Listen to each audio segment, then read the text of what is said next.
Comme à l'accoutumée, les protestants ont célébré l'arrivée de l'Évangile par des chants et des danses traditionnelles. École du dimanche où Iapit Wahine, une petite délégation de la paroisse de Teavaro, a fait le déplacement ici, dans la commune de Apiti. C'est important de célébrer le 5 mars? Oui, dans la religion, parce que c'est l'arrivée de l'Évangile. Et tous les ans, tu participes? Non, là, c'est la troisième fois que je participe encore. Avec le travail, pas le temps. Depuis combien de temps vous préparez cette danse? Il y a une semaine. C'était comment alors, tous les soirs? Ouais, tous les soirs, à partir de lundi à jeudi. Jamais je raterai cette occasion. Pourquoi? Non seulement pour rendre hommage déjà à notre Seigneur et surtout le plaisir de se regrouper, de se revoir tous ensemble. Mais cette année encore, la Covid-19 a eu raison du grand rassemblement des protestants de Polynésie. Habituellement, l'événement réunit près d'1 millier de fidèles ici à Moorea. Malgré les contraintes, la foi n'est pas ébranlée. Si ça ne tenait qu'à nous, on aurait fait ce grand rassemblement, mais voilà, on voulait quand même respecter le travail qui a été mené depuis la mise en place, enfin depuis le Covid, tous les efforts qui ont été mis en place par le pays, par les communes, par la santé, donc on a tenu à diviser pour rassembler moins de monde. Pour rappel, depuis le 1er février 1978, le 5 mars est devenu, en Polynésie française, un jour férié légal et chômé. Et nous allons parler du 5 mars avec vous, François Pihate Yorana.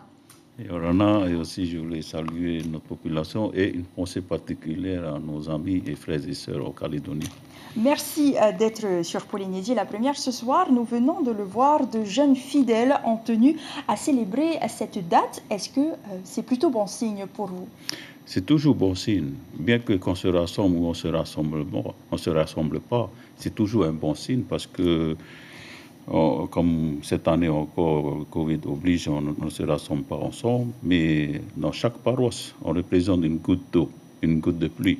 Et si on rassemble toutes ces gouttes de pluie dispersées, ça devient une grande pluie et peut-être diluvienne. Pour l'instant, cette année, en tous les cas, la pluie n'est pas tombée chez les protestants. Souvent, c'est une célébration qui se traduit par des représentations de chants et danses pour les jeunes adultes. Mais est-ce que finalement, au-delà du fait que ce soit l'arrivée de l'Évangile, est-ce qu'on leur enseigne l'histoire qui s'en est suivie? Bien sûr, on ne peut pas oublier l'histoire, l'arrivée des missionnaires, et aussi pour dire que le 5 mars, ce n'est pas seulement un événement ou une fête pour les protestants. Les missionnaires sont venus pour le peuple maori. Et Dieu a envoyé, c'est le premier contact de Dieu avec le peuple maori à travers ses serviteurs, les missionnaires qui sont arrivés en 1797. Et je crois, et c'est la raison pour laquelle l'Église a émis une demande au gouvernement que le 5 mars devienne un jour férié, sans travail, pour que ça devienne une fête nationale pour le peuple maori. Alors, aujourd'hui, ce n'est pas réellement une fête nationale à l'image du 14 juillet. Comment encourager justement la population, notamment les non-croyants, à venir chez les protestants? L'idée, ce n'est pas de tout rassembler tout le monde à un endroit, mais c'est un rappel à chacun qui vit ici à Maui-Nui que Dieu est venu nous rencontrer à travers ses missionnaires. Je crois que c'est à chacun de voir et de croire à ce que Dieu, à travers son amour pour nous, en Jésus-Christ, est venu rencontrer le peuple maori. C'est pour ça qu'on est devenu un peuple élu de Dieu dans le Pacifique.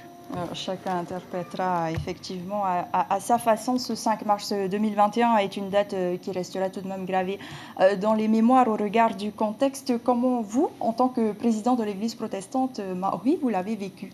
Je l'ai vécu avec la paroisse d'Aroué. Et puis on avait organisé après le culte une réflexion sur le thème sauver Maui-Nui. Comment sauver Maui-Nui? C'était admirable. Elle a besoin d'être sauvée. Elle a besoin d'être sauvée, et puis c'est que par la foi. qu'elle peut être sauvée. Merci beaucoup François Pihatet d'avoir été sur Polynésie la première ce soir.